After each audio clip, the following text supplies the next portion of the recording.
So the absolute success system, 6 components. Let's jump in. Are you ready? Okay. All right, let's go. All right, so step number 1 is knowing your vision, knowing your outcome. Can you get to where you're going if you don't know where it is?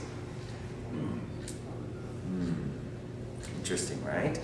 So the first step is just having a vision, having an outcome, having a destination. There was a story floating around that Walt Disney never actually got to see Disney World open up, that he actually passed away before the grand opening of it. So his son, Walt Disney's son, was there to, with the press answering questions, and there was this one pompous reporter, this arrogant reporter in the audience. He said, "Mr. Disney, how does it feel to know that your father never got to see Disney World open up?" And Walt Disney's son just kind of stepped back and he said, "Well, on the contrary, sir, he was the first to see it." Step number 2. When you think about what you want, it's also important to think about why you want it. And that's step number 2. It's never powerful enough just to want something. We have to have really deep emotional connection to why we want it. Step number 3, and this is the big piece, is conditioning our minds so that we believe it's possible.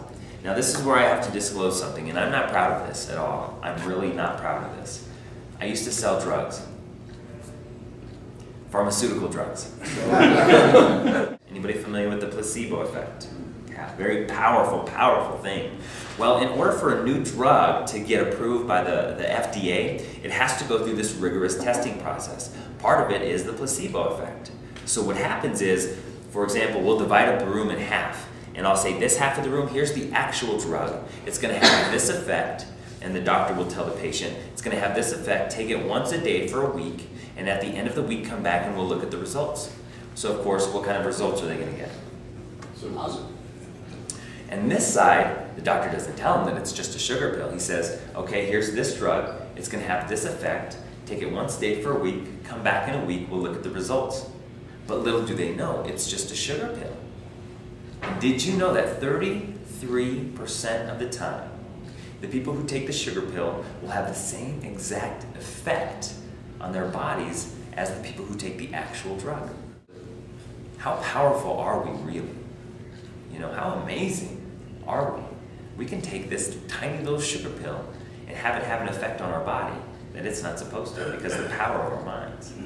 The mind doesn't know the difference between something you vividly imagine in your mind and something that you are actually experiencing. Step 4 is take action. We got to take action toward our goal. So what's the difference in your minds between inspired action and motivated action? So that's motivated, an external push. But inspiration, when you think of inspiration, what does that bring up for you? Something that's internally inspired.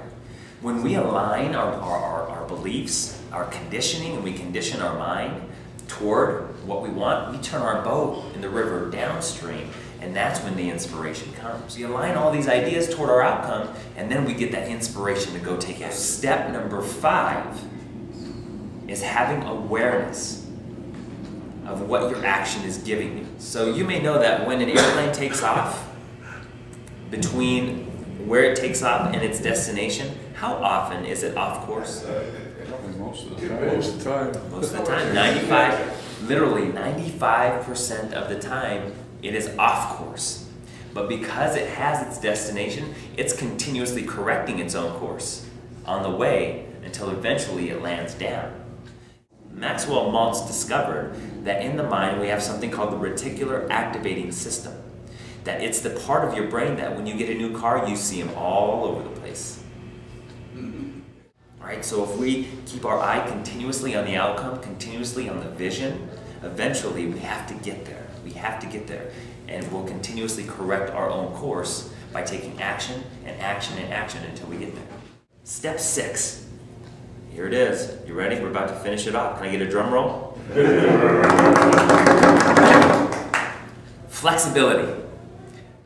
But if we continuously are flexible in our approach, flexible in our behavior, flexible in our action, eventually we have to get there, don't we? he was just frustrated because, Thomas Edison had been trying to make this light bulb work for months and months on end. And so finally the son comes in frustrated. He cracks the door. He says, "Dad, you've tried to make this, whatever it is, work 9,999 times. You failed. When are you going to give up?" Thomas Edison just kind of stood there, and looked at him. He said, "I haven't failed." He said, "I've discovered 9,999 ways not to make a light bulb work."